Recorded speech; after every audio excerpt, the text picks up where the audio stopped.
Bonjour à tous, alors on se retrouve pour pouvoir traiter du 66 et du 67, du 68 et du 69.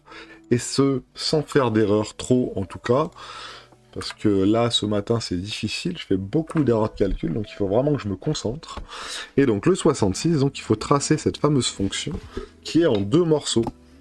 Premier morceau, entre moins 2 et 0,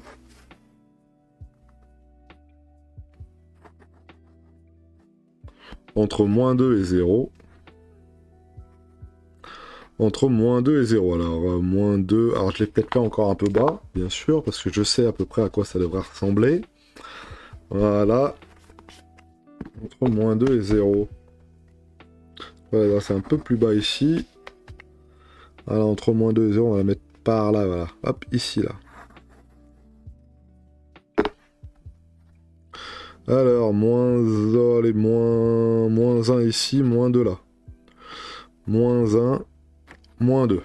Alors, entre moins 2 et 0, la fonction, c'est 1,5x plus 1. Donc lorsque x égale moins 2 fois 1,5, ça fait moins 3 plus 1, ça fait moins 2. Donc moins 2, moins 1, moins 2. Voilà. Il est ici.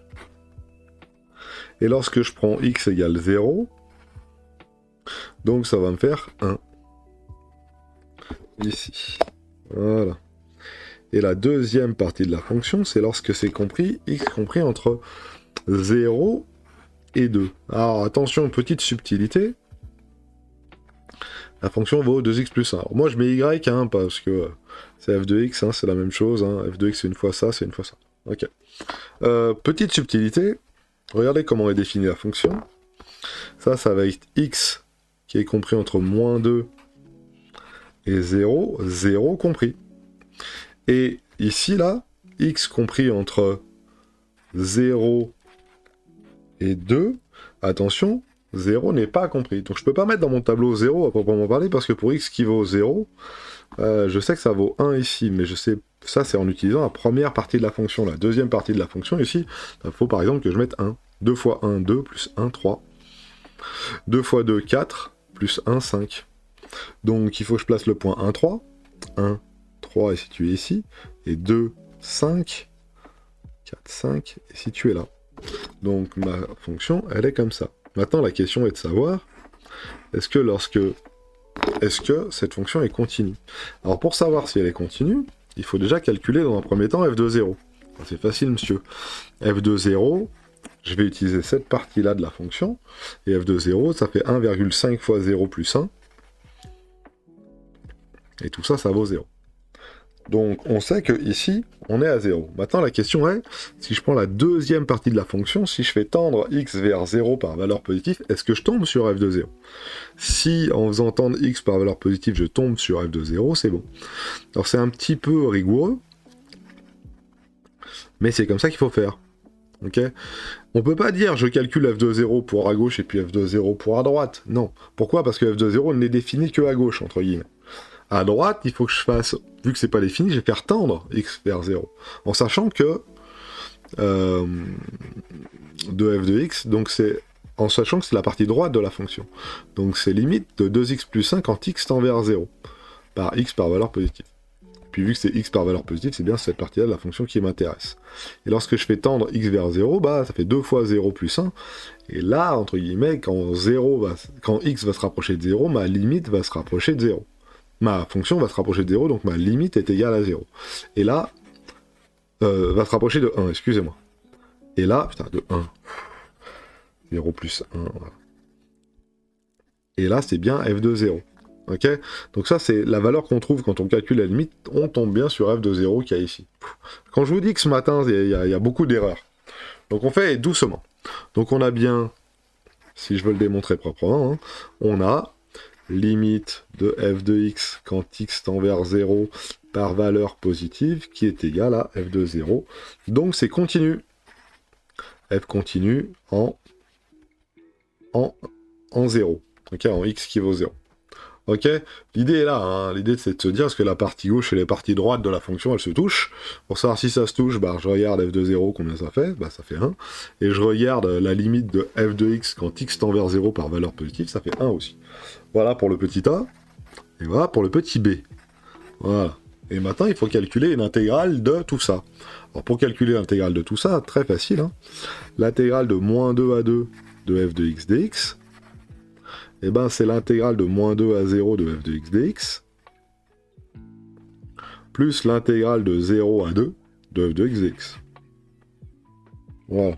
Alors là, on va utiliser la partie gauche de la fonction, et là, on va utiliser la partie droite de la fonction. On est sur 0,2 ici, et là sur moins 2, 0. Alors deux possibilités, soit je le calcule avec les primitives, soit je le calcule avec les airs. Vu que je suis pas sadomaso, je vais me taper les calculs avec les airs. Alors attention, il y a une partie de la courbe qui est en dessous là, et une partie de la courbe qui est au-dessus. Donc peut-être avec les primitives, c'est peut-être mieux. Hein, parce que là, je sais pas exactement combien ça fait. Là, je pourrais calculer, une fois que je calcule ce que j'ai ici, j'ai pas trop envie en fait. Je vais peut-être calculer qu'avec les primitives. Donc ça fait l'intégrale de moins 2 à 0 de 1,5x plus 1. Et là, l'intégrale de 0 à 2 de 2x plus 1. Alors, il faut que je trouve une primitive de ça. Alors, une primitive de ça, c'est facile. Hein. Une primitive de x, c'est x2 sur 2. Donc, ça fait 1,5 x2 sur 2 plus x. La primitive de 1, c'est x.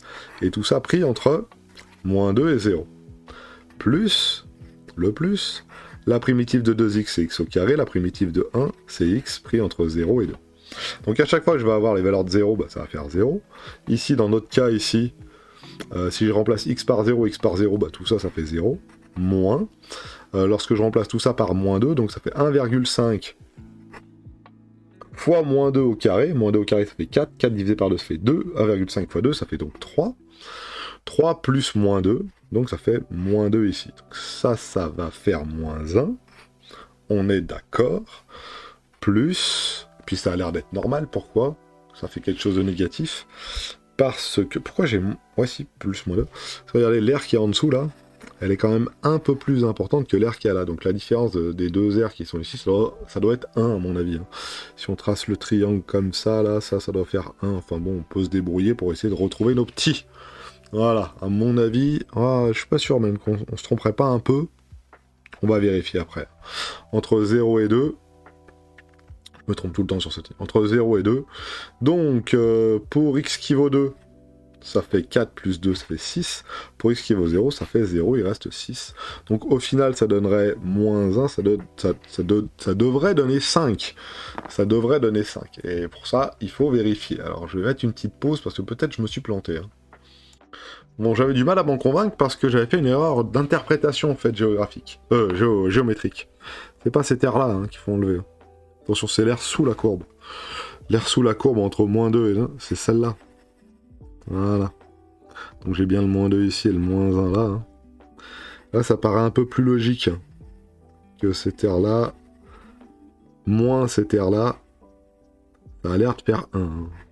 En tout cas, ça paraît plus logique que ça soit l'air la grande aire du grand triangle moins celle du petit triangle qui fasse 1. C'est l'air sous la courbe. Hein, et sous la courbe, hein, entre la courbe et l'axe des abscisses. Alors quand on dit l'air sous la courbe, c'est quand la courbe elle est positive, quand la fonction est positive, là elle est négative, donc c'est l'air qu'il y a entre la courbe et l'axe des abscisses. Voilà, on va s'en sortir. Et donc ça fait donc une intégrale qui vaut donc 5. Là, la partie importante, c'était celle-là. C'était ça, hein, entre moins 2 et 2. Entre moins 2 et 2, c'est entre moins 2 et 2 ici, en passant par une valeur, celle que l'on veut, hein, 0. Ok, hein. Là, ici, ça tombait bien, le 0, c'est le pivot qui définissait la fonction à gauche et à droite. Voilà, et là, ça fait donc 6, hein. On peut se convaincre que ça, là, ça fait 6 assez facilement. Ici, ça fait 2, ici, ça fait 4. Hein. Pourquoi? Parce que 4 fois 2 divisé par 2, hein, ça fait donc 4 ici et 2 en dessous, 4 plus 2, ça fait 6. La partie la plus dure, c'était celle-là, là, donc je préférais la calculer comme ça. Ouh là là, c'est dur ce matin. On y va pour la suite. Donc on avait écrit plein de bêtises. 67. Alors par contre après, il me semble que c'est un tout petit peu plus facile, à part la fin là-bas. Dans chacun des cas, déterminer le signe des intégrales sans les calculer. Alors regardez bien, hein. La première intégrale, c'est l'intégrale de moins 1 à 2 de x de moins x2 plus x plus 2 e de x. Donc si toute cette fonction-là est positive, alors l'intégrale va être positive. Donc on va déjà étudier le signe de ça et le signe de ça. On sait que e de x est positif sur moins 1, 2. Alors, notre intervalle de travail, ça va être moins 1, 2, ici. Et ça, c'est une fonction du second degré. Alors, on va essayer de la tracer un peu, mais on peut essayer de s'en convaincre en calculant la dérivée, en regardant un petit peu ce qu'il en est, ou calculer les racines pour savoir, tiens, calculer les racines, c'est pas mal. Hein. Calculons les racines de ce truc-là pour savoir où est-ce que ce truc-là s'annule. Qu'est-ce que ça veut dire? B delta est égal à B2 moins 4AC. Notre B, c'est donc 1 au carré moins 4 fois A fois C. Donc ça va faire donc 4 fois 1, ça va faire 8. Donc ça fait 9. Donc mes racines, ça va être donc au final x1 qui va être donc de moins B, moins 1, plus racine de delta, donc racine de 9 sur 2 fois moins 1. Voilà. Et donc ça fait 3 moins 1, ça fait donc 2. 2 divisé par moins 2, ça fait moins 1. La première racine est la moins 1.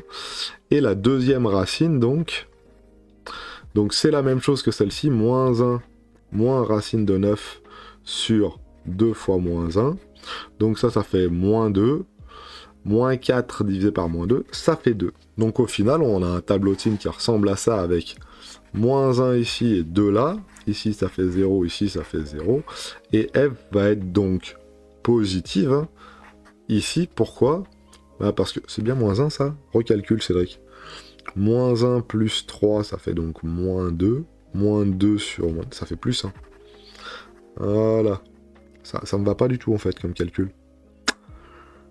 Non, ça fait plus 2. Plus 2 divisé par moins 2, ça fait moins 1. N'importe quoi, Cédric. Non, c'est bon. Faut que t'arrêtes les erreurs de signe. On est bon. Donc on a quelque chose de comme ça. Pourquoi? Parce que c'est une fonction du second degré. Son A ici est négatif, donc on a moins plus moins. Voilà, on est bon. Donc on sait que sur moins 1, 2, on a moins x au carré plus x plus 2 positif et e de x positif. Donc l'intégrale de la fonction entre moins 1 et 2 de moins x2 plus x plus 2, e de x dx, est donc positive. Ouf. Voilà, on est bon. Alors vérifions nos dires quand même, juste au moins pour la petite fonction qui va bien, la fonction du second degré. Déjà, est-ce qu'on s'est pas trompé dans les racines? Ça m'étonnerait quand même. J'espère pas. Sinon j'arrête les maths pour aujourd'hui. Moins 1 et 2. Et on a bien 2 et moins 1. C'est bon, on a bien nos deux racines, donc elle ressemble bien à ça. Donc la multiplication de deux nombres positifs, ça fait un nombre positif. Donc ce truc-là est positif. Donc, je vais même l'écrire comme ça. Hein. Donc ce truc-là est positif sur moins 1, 2. Hein. Toujours sur moins 1, 2. Hein. Donc l'intégrale de, je vous le refais pas, hein, de f de x dx, de ce grand truc-là, hein, est donc positif. Oh, on est bon. Donc ça c'est le petit a positif. Petit b, de la même manière, alors, je vous remonte le petit a peut-être, pour bien qu'on l'ait en tête. Hein. C'est une étude de signe, hein. On étudie le signe de ce truc-là, hein. On voit que c'est positif entre moins 1 et 2, on étudie le signe de x, c'est positif entre moins 1 et 2, donc l'intégrale est positive. Hop, on est bon pour la suite. Et la deuxième, pareil, petit b, hein. On va demander l'intégrale de...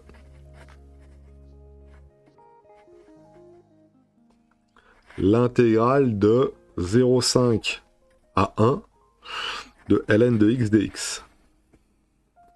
Ok, l'intégrale de 0,5 à 1 de ln de x dx, il faut étudier ln de x entre 0,5 et 1, et là, très facile. Pourquoi? X appartenant à 0,5, 1, on a ln de x négative. Eh oui, x est inférieur à 1, hein. X inférieur à 1, ça veut dire. Et si x est inférieur à 1, mon ln de x va être négatif. Hein. Je vous rappelle, prenez votre calculette, prenez ln de 0,2. Ok, correctement avec un beau menu. ln de 0,2, ça fait quelque chose de négatif. ln de 0,99999, ça fait quelque chose de négatif. Donc forcément, ln de x va être négatif. Donc, directement l'intégrale, donc là c'est quasi immédiat, de 0,5 à 1 de ln de x dx, ça va forcément être négatif. Donc petite vérif, là on peut le faire assez rapidement, regardez. Calque l'intégrale de ln de x compris entre 0,5 et 1, ça fait bien quelque chose de négatif. Regardez, hein, je trace la courbe elle ressemble à ça. Entre 0,5, c'est ici, et 1 qui est là. L'air qui est ici est bien situé sous l'axe des abscisses. Donc s'il est situé sous l'axe des abscisses, ça fait une intégrale qui est négative. Voilà, très bien. Alors c'est celui-là. C'est le 68 où la première question est casse-bonbon, mais qui va se résoudre assez facilement. Alors on va démontrer pour tout t qu'on a 1 moins t puissance 3 qui est inférieur à 1 sur 1 plus t3 qui est inférieur à ou égal à 1. Donc on va déjà démontrer que la première partie, celle qui a ici là, est bien inférieure à 1. Alors pour ça c'est pas bien difficile, hein. Pour le 68, ça va se faire en 3 étapes. Donc on sait que t est positif, hein, c'est pour tout réel t. Donc on sait que moins t est négatif, et donc... Alors attendez, on va le faire autrement, excuse-moi. J'ai oublié de mettre le t3.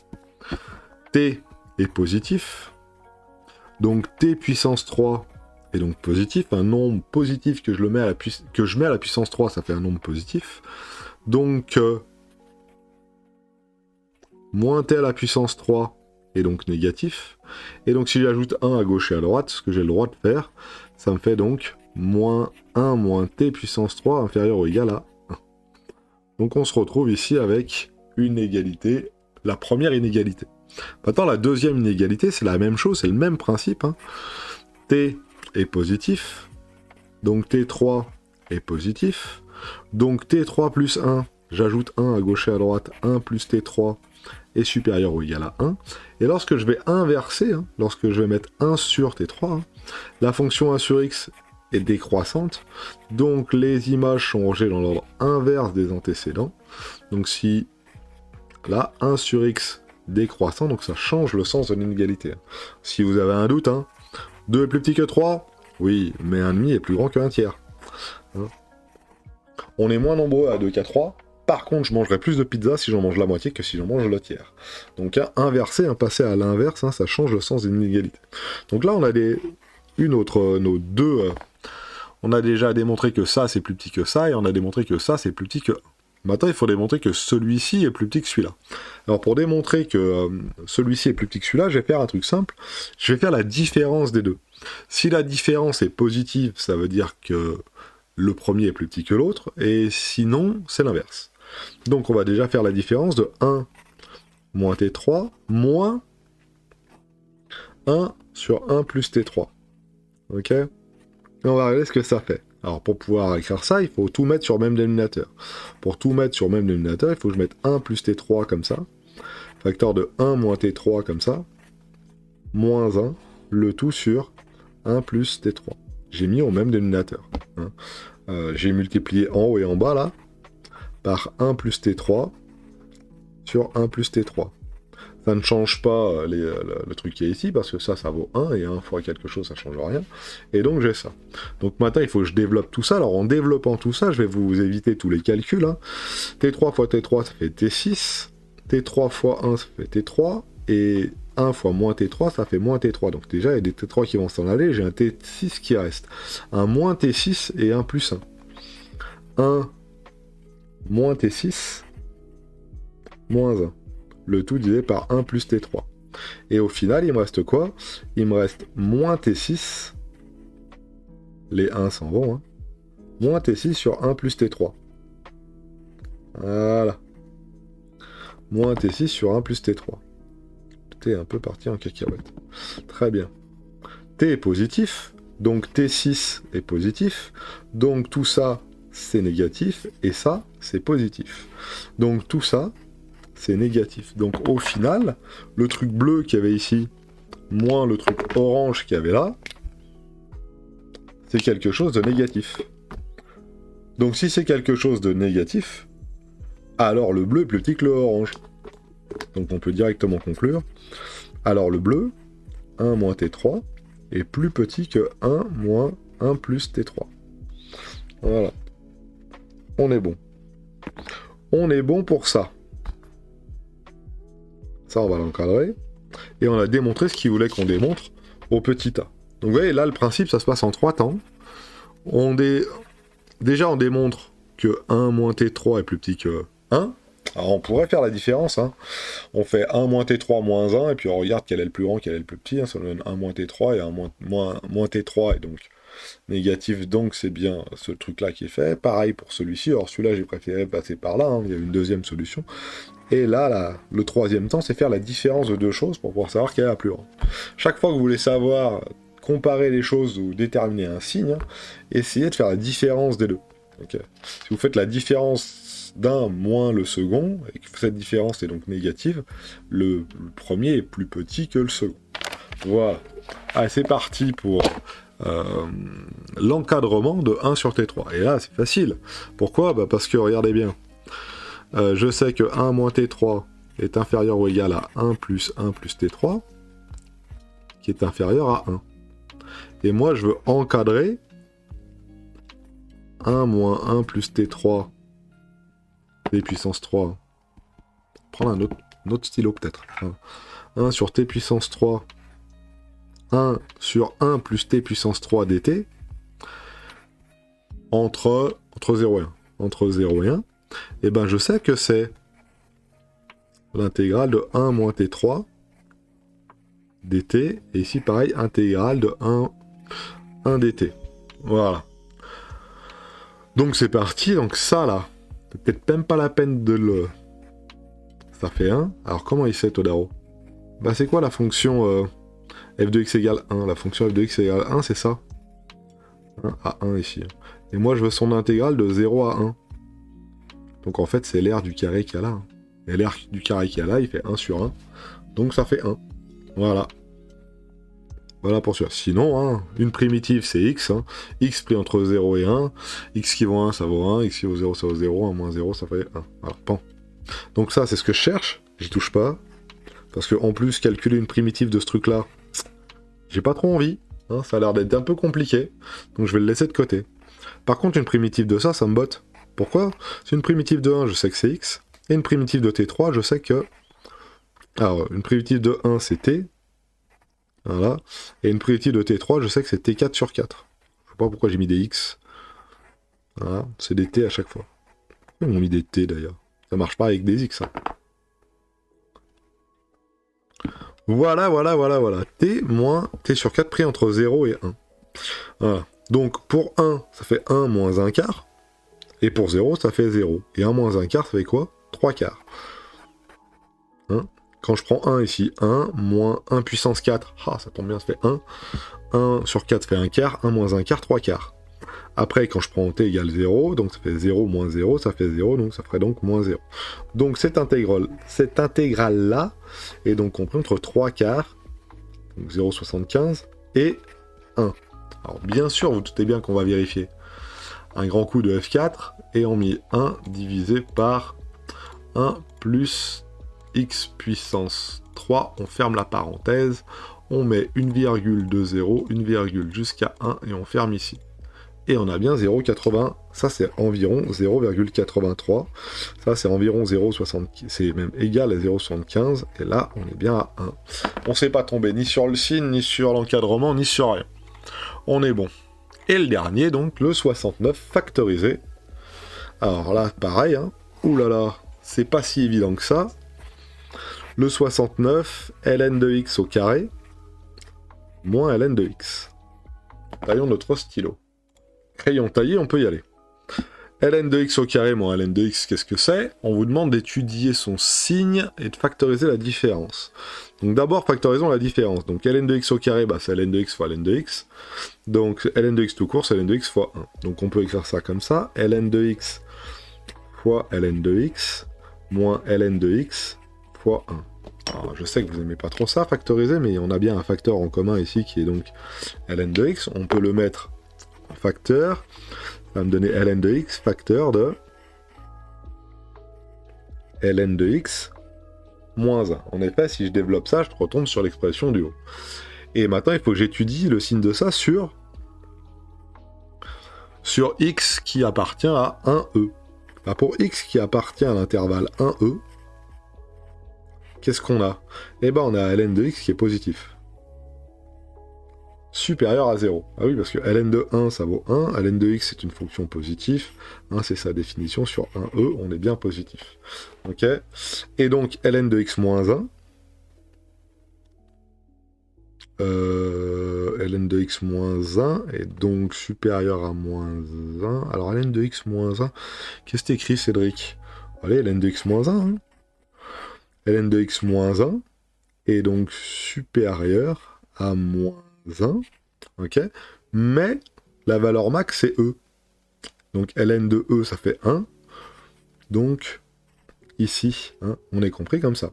Alors, je vais l'écrire autrement parce que c'est pas très beau. Voilà. Si j'ai x qui est compris entre 1 et e, hein, on va écrire correctement pour une fois, parce que... Hein, c'est pas vrai ça. Hein. Pour x qui est compris entre 1 et e, on a x qui est compris entre 1 et e. Donc ln de x qui est compris entre 0 et 1. Donc ça, on va le garder comme résultat. Hein, c'est celui-ci qui m'intéresse. Et ln de x moins 1 est bien compris entre moins 1 et 0. Voilà. Donc la première est positif. La partie... alors on va mettre des couleurs vert et violet. Cette partie-là, donc, est donc positif. Et cette partie-là, là, est donc négatif. Donc au final, hein, directement, hein, donc, ln de x au carré moins ln de x est donc négatif. Donc on peut conclure que hein, la rose fois la verte, ça fait quelque chose de négatif. Donc ce truc-là est négatif. Donc ln de x au carré moins ln est plus petit que ln de x. Alors, est-ce que ça marche? On va au moins essayer pour une valeur. Il faut qu'on trouve un nombre entre 1 et e. E, je vous rappelle, c'est un nombre qui fait 2,60 des boîtes. Donc 2 est bien compris entre 1 et e. Regardons e de 1, hein, ça fait tout ça. Donc 2 est bien compris entre 1 et 2,78. Donc on va faire ln de 2 au carré. Ça fait 0,4. Ok. Et ln de 2 tout court, bah c'est 0,69. Donc ln de 2 est bien plus grand que ln de 2 au carré. Donc ça, on a vérifié pour une valeur, ça veut pas dire qu'on a juste, mais en tout cas, ici on l'a démontré. Ok, donc ln de 2 au carré est plus petit que ln de x. Et donc là, on veut alors comparer les deux intégrales. Donc là, pour le coup, c'est très simple. Hein.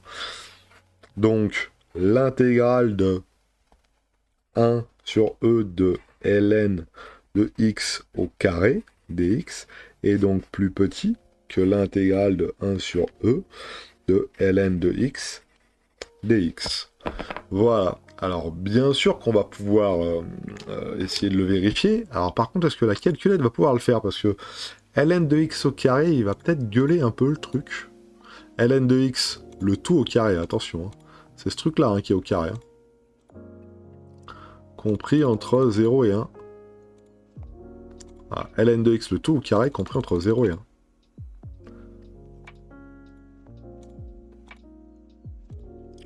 Ça nous donne... pas entre 0 et 1, qu'est-ce que j'écris moi? Entre 1 et e. Entre 1 et e de 1. On obtient 0,7. Bon, très bien. La même, mais simplement de ln de x. Entre 1 et e. Et on devrait obtenir quelque chose de donc plus grand. Entre 1 et e de 1. Ça nous fait 1. Donc on a bien 0,7 qui est plus petit que 1. Donc on est bon, on a gagné. On a gagné. Et c'était le dernier pour aujourd'hui. Donc je vous souhaite à tous de passer une excellente journée.